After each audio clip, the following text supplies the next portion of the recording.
जय हिंद दोस्तों, सैनिक समाचारों में आपका हार्दिक स्वागत है। सबसे पहले बात करूंगा रोज की तरह दोस्तों हेडलाइंस की। पेंशन मंत्रालय और वित्त मंत्रालय का भागा उसने एक एडवाइजरी जारी किया है कि जितनी पेंशन डिसबर्सिंग एजेंसी और पेंशनर्स इस बात को ध्यान में रखें, नहीं तो आपके खाते से पैसा होगा चोरी। और एक अलग तरीका है, मजबूरी में पेंशन मंत्रालय वित्त विभाग ने ये एक ऑफिस मेमोरेंडम जारी किया है। और बात करूंगा दोस्तों अगली कैबिनेट बैठक में होगी घोषणा, और कह रहे हैं कि गणेश चतुर्थी के बाद मिलेगी गुड न्यूज। हाँ जी दोस्तों, और सैनिकों की आक्रोश रैली, कहा कि मैं समाज की धारा को बदलूंगा, निजी और लोकल मांगों को लेकर किया जबरदस्त प्रदर्शन। यह है एकता का प्रतीक। ही केंद्र सरकार के कर्मचारी और पेंशनर्स को बड़ा तोहफा दे सकती है। तो ये खुशखबरी है, सरकार जल्द ही उनके महंगाई भत्ते का ऐलान कर सकती है। कर्मचारियों के लिए महंगाई भत्ते में 3% का इजाफा होना है।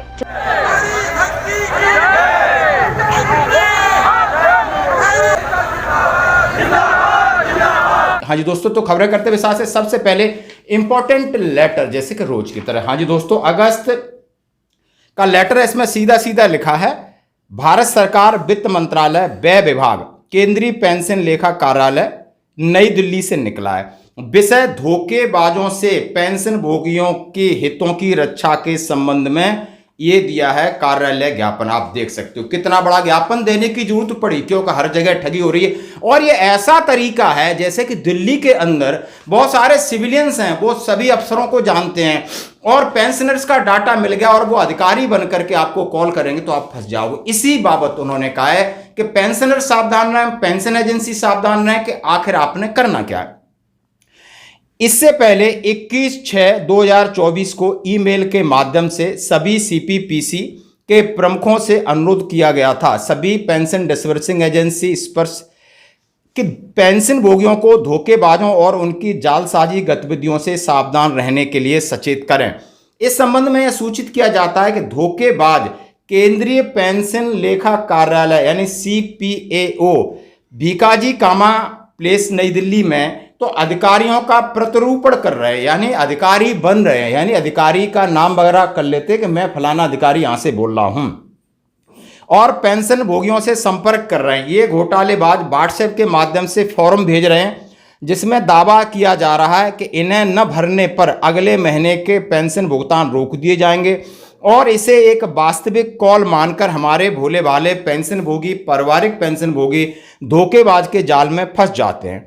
इसलिए सभी पेंशन डिसबर्सिंग एजेंसी CPPC से अनुरोध है कि सभी पेंशन भोगियों को सावधान रहने और इन घोटालों का शिकार न बनने के लिए सूचित करें। उन्हें अपनी व्यक्तिगत जानकारी जिसमें उनका PPO नंबर, जन्म तिथि, बैंक खाता का विवरण शामिल है, किसी के साथ साझा न करने का मार्गदर्शन करें, यानी साझा न करें। इसके अलावा CPAO, बैंक और अन्य सरकारी एजेंसियां पेंशन भोगियों से ऐसी जानकारी कभी नहीं मांगेंगी।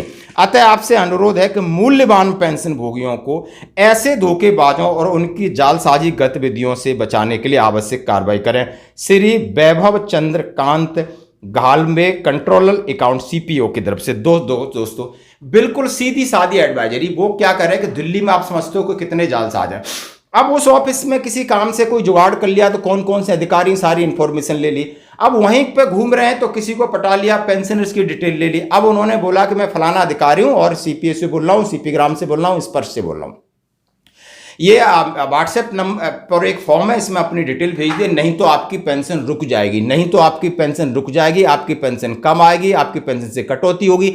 इस तरीके का बिल्कुल आधिकारिक तरीके से बात करते हैं दोस्तों। इसके जालसाज में हमारे पेंशन भोगी फंस रहे हैं, और इसके लिए बहुत सुंदर एडवाइजरी, प्लीज दूसरों के साथ भी शेयर करें।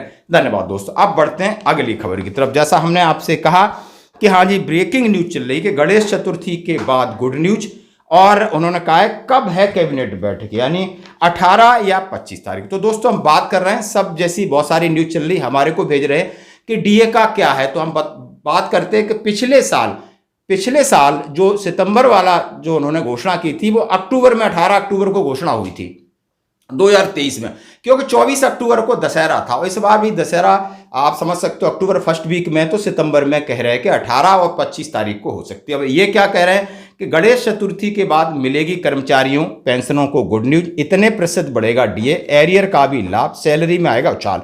जिस तरह एक हेडलाइन का एक पैटर्न होता है उसी तरीके से उन्होंने लिखा है, देश के 1 करोड़ से अधिक केंद्रीय कर्मचारियों पेंशनर्स के लिए खुशखबरी, जल्द डीए डीआर वृद्धि का इंतजार खत्म होने वाला है।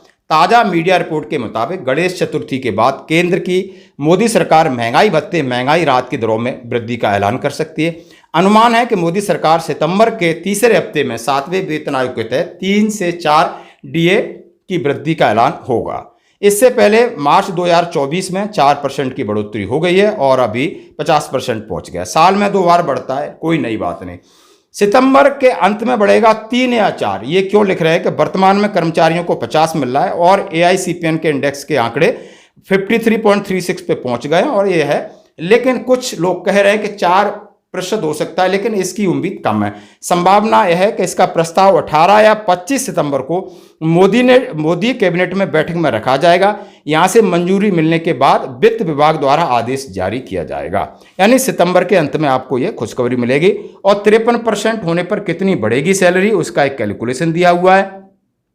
हम अब इतने तो अनपढ़ है नहीं कि 3% बढ़ेगा तो हमारी बेस मूल वेतन में हम 3% लगा लेंगे तो हो जाएगा, और जुलाई अगस्त सितंबर 3 महीने का उसका डीए हो जाएगा। जैसे कि आपकी मूल वेतन 25,000 है, 25,000 है और अभी तक आप 50% डीए ले रहे, तो लगभग आपका डीए कितना बन रहा था, 12,500। अब 3 25 75 यानी 750 की वृद्धि होगी और 3 महीने का एरियर आएगा, तो आप समझ सकते हो 7 21 22 2250 आएगा। सबको एक कैलकुलेशन आती है, इसी के ऊपर उन्होंने एक इतनी लंबी चौड़ी न्यूज छापी है और आप देख सकते हो कि नेशनल चैनलों पर इस बात की खबर। अब दोस्तों बढ़ते अगली खबर की तरफ। सैनिकों की आक्रोश रैली, पूर्व सैनिक वंदे मातरम, हाँ जी दोस्तों, वंदे मातरम, भारत माता की जय।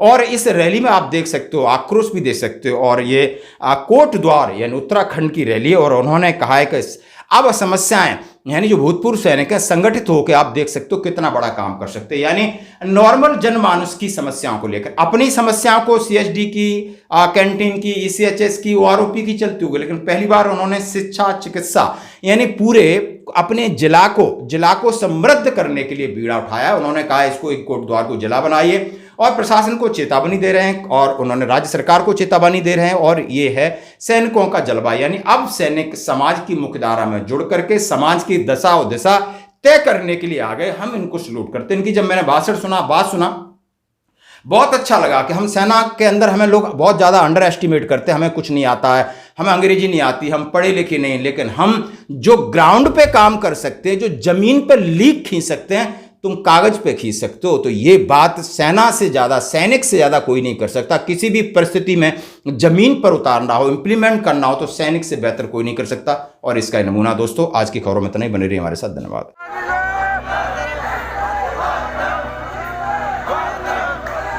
सब्जी फल वालों को व्यवस्थित और नियमित करने की मांग, महिला सुरक्षा की मांग, देश और प्रदेश में सैनिकों पर, पूर्व सैनिकों पर हो रहे अत्याचारों को लेकर नगर निगम कोटद्वार द्वारा लगाए जा रहे अनौपचारिक सीवरेज टैक्स के विरोध में गढ़वाल कुमाऊं को जोड़ने वाले कंडी राज्य मार्ग का निर्माण शीघ्र, ये बहुत महत्वपूर्ण अनुभव है। चुने हुए जनप्रतिनिधि हैं, उनको इस प्रदेश का मान सम्मान रखने के लिए अपनी तनख्वाह और वेतन भत्तों को नहीं लेना चाहिए था, चाहे वो पूर्व हो चाहे वर्तमान हो, क्योंकि एक बच्चा जब यहाँ पे पैदा होता है 1272 कर्ज पे पैदा होता है।